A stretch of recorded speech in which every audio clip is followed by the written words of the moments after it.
아제라이드 오늘은 르노 삼성 SM6 부분 변경 모델입니다. 저희가 타고 있는 차는 TC300인데요. 최강 최고급 라인 무려 3,748만원짜리 프리미에르인데요. 104만원 파노라마 썬루프만 제외한 차, 225마력의 30.6 토크를 자랑하는 1.8 터보, 한 300만원 정도 저렴한 1.3 모델이 있어서 르노 삼성 SM6는 뭐 일단 2016년 나와서 국산차 같지 않은 디자인 호평 속에 반짝했었죠. 그러다가 이제 몇 가지 치명적인 문제들로 인해서 판매량이 쭉 감소했다가 이제 4년 만에 부분 변경 모델로 이제 등장을 했는데, 가장 이제 소비자들이 궁금해할 포인트 중에 하나, 뒷좌석 승차감. 제가 지금 뭘 느꼈냐면요, 아까는 제가 뒤에 혼자 앉아갔잖아요. 네. 지금 양쪽에 앉아 있잖아. 도란. 헐라. 네.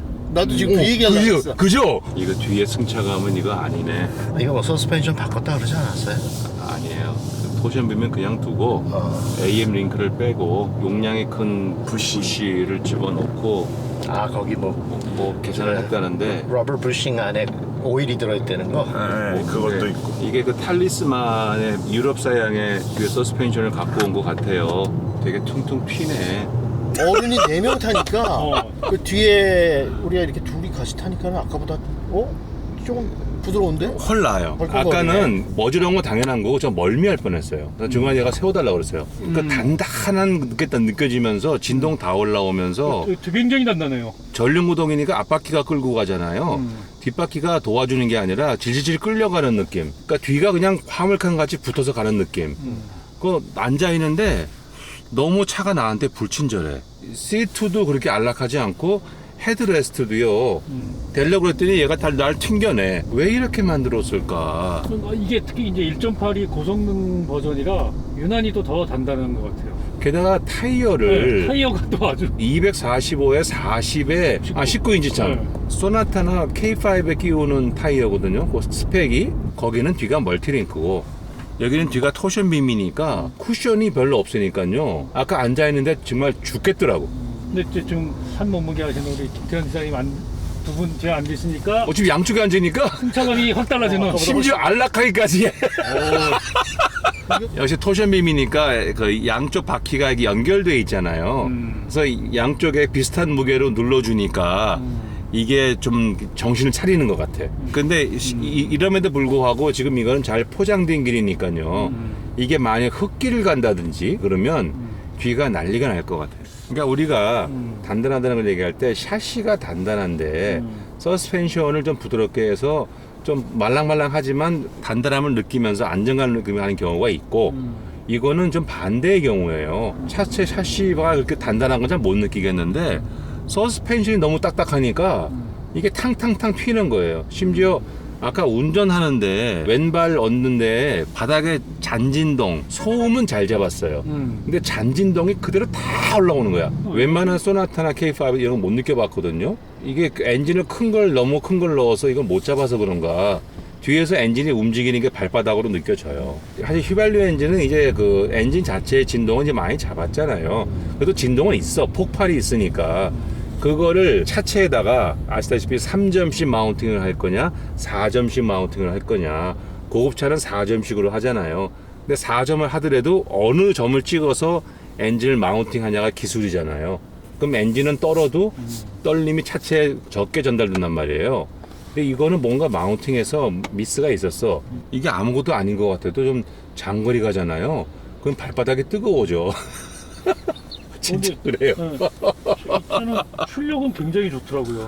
225인가 뭐 그래요. 250마력인데 출력은 저도 이거 뭐 SM6하고 이렇게 안 맞는 차냐. 옛날에 2.0 그냥 자유느끼 생각만 해가지고. 그리고 아까도 몰아봤는데요.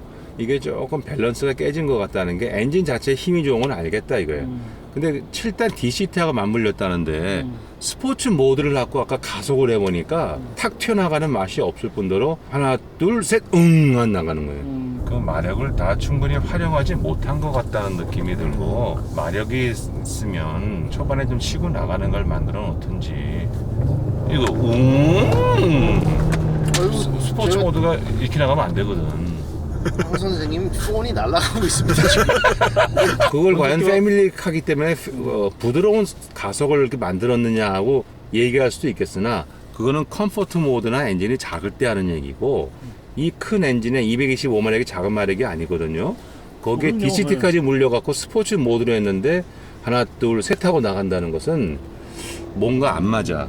이게 SM6의 주력 모델은 TC 300이 아니라 그냥 1.3 그렇죠? 터보. 저희 1.3 저번에 150 몇 마력짜리. 네, 그게 부드럽고 사실 메인 트림인데 이게 시승차가 300으로 나왔더라고요. 그래서 어쨌든 이게 아마 시승차에서 인제 스피드웨이 했다면서요. 네, 그거 썼. 거기에서 이제 경쟁 모델 대비 엔진 힘만 따지면 제일 센 거잖아요, 이게. 말리부는 이제 2.0인데 조금 더 높은데 뭐 253이지 네. 그건. 근데 말리부는 워낙 이제 주력견이 아니라 생각하는 모양이죠. 그래서 인제 그래서 그냥 이 파워만 느껴보라고 시승하는 사람들이 그야말로 운전만 했을 거 아니에요. 그러면 이제 힘이 느껴지고 차 힘 좋다. 그리고 잘 단단하니까 나간다. 또, 네, 단단하니까 근데 그럴 때 누가 뒤에 조금 앉아갔다면 그 사람 벌써 토했어. 그랬을 뿐더러 가속한 다음에 추가 가속은 뭐 괜찮아요. 힘이 있으니까. 근데 초기 가속이 좀 실망스러웠어요. 근데 이제 이 SM6가 장단점이 확실한 차지만 이 차를 사는 사람들이 소나타나 K5를 가지고 고민한 경우가 별로 없더라고요, 실질적으로. 그래요? 네, 그러니까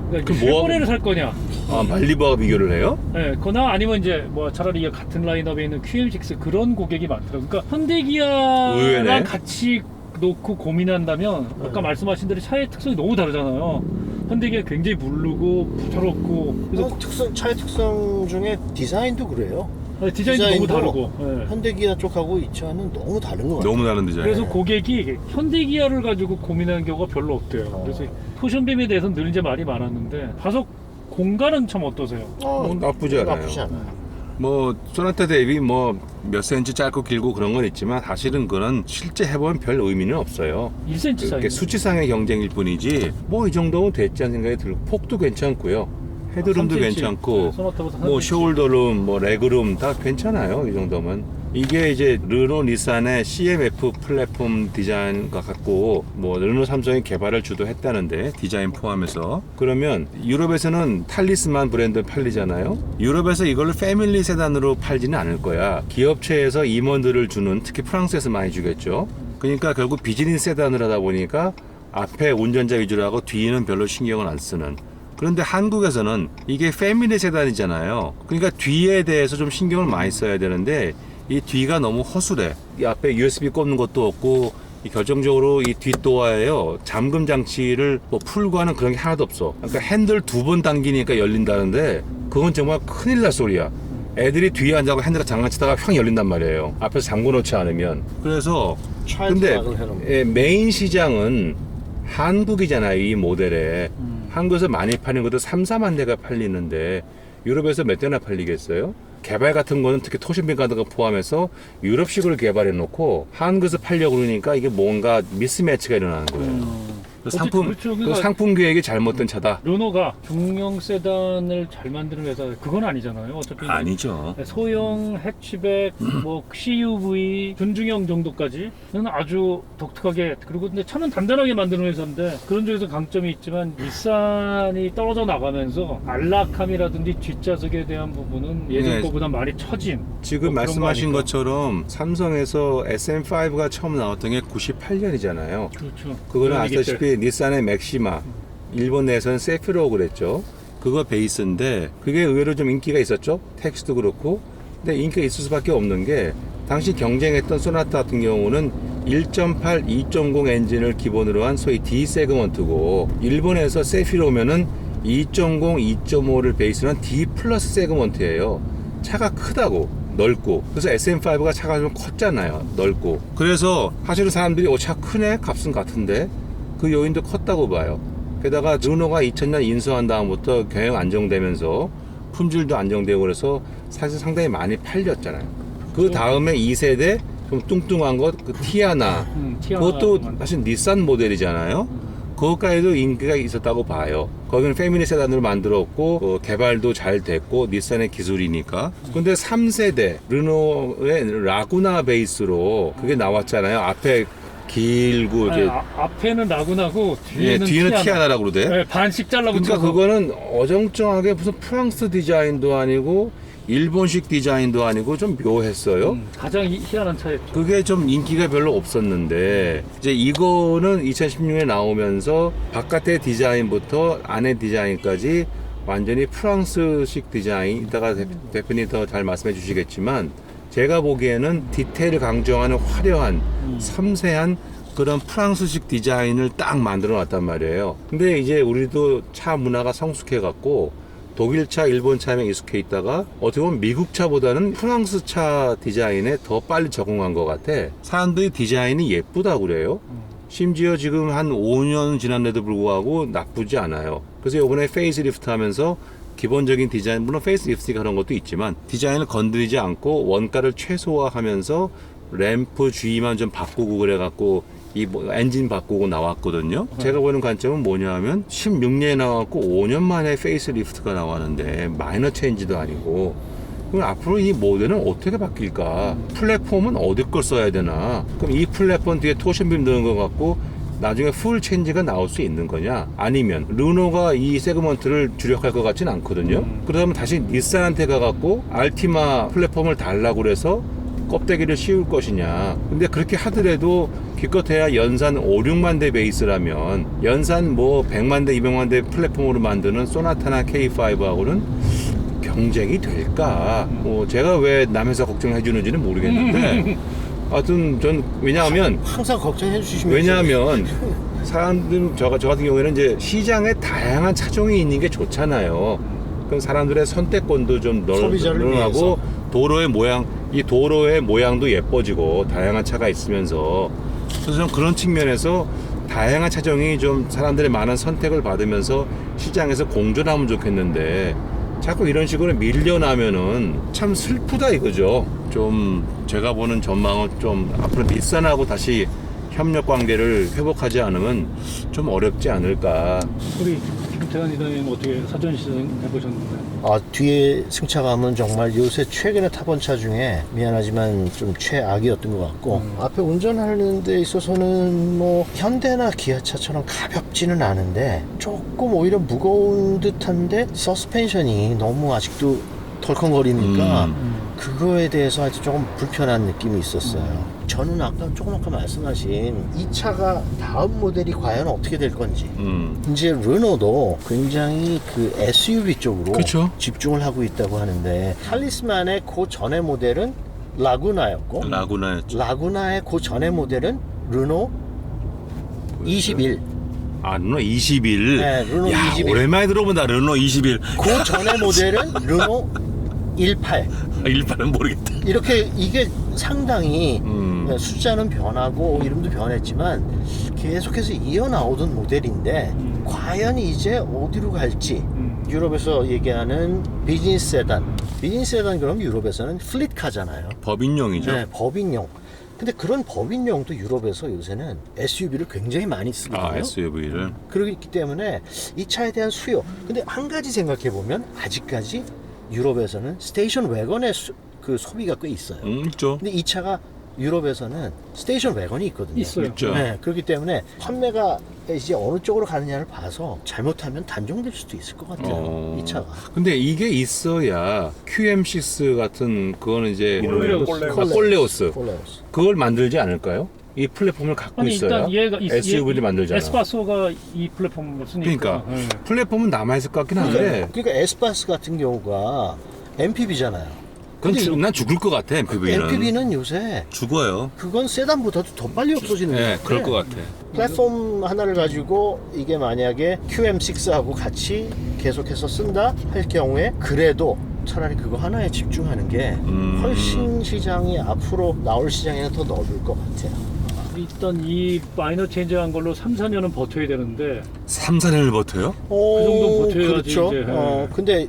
근데 저는 디자인 봐서는 사실 엑스테리어 디자인 봐서는 지금 이게 나온 지가 한 4년 됐죠? 네. 16년에 나왔어. 네, 4년 됐는데 지금 봐도 이게 굉장히 요새 많이 길해 보여요. 처음 나올 때 디자인부터 완전히 정말 새로운 디자인, 요새 현대가 내놓는 것처럼 완전히 새로운 처음 보는 거라고 생각이 들진 않았거든요. 그렇기 때문에 그런데 정리는 잘 돼 있기 때문에 지속적인 인기가 있었고 그런 인기 때문에 많이 바꾸지 않고 페이스리프트를 하고 뭐 유럽식이기도 하지만 그래서 저는 한 3, 4년 계속 나와도 그렇게 길에서 아주 옛날 차 같아 보이지는 않을 것 같아요. 버짓 커스터머라고 그러죠. 예산에 신경을 쓰는 커스터머들한테 선택을 받을 것 같긴 한데 그렇게 많은 선택을 받을 것 같지 않아요. 그렇죠. 이게 꾸준한 뭐, 수요가 있을 것 같긴 해. 볼륨은 아니지만 그래도 뭐 한 2,000대만 해줘도 그 얘기예요. 그러니까 연간 3만 대라니까. 이게 일단 기존의 단점이었던 그 S링크라는 화질도 흐지고 이 저 공조장치 다 안에 집어넣어서 그건 좋아졌어요. 이게 굉장히 좋아졌는데 그러니까 이게 이제 저희 했었던 XM3랑 거의 똑같고요. 중앙차선 유지가 일부 되는 ACC 반자율 주행 기능도 넣어놔서 나름대로 투자를 좀 했구나 뭐 이런 게 느껴지더라고요. 네.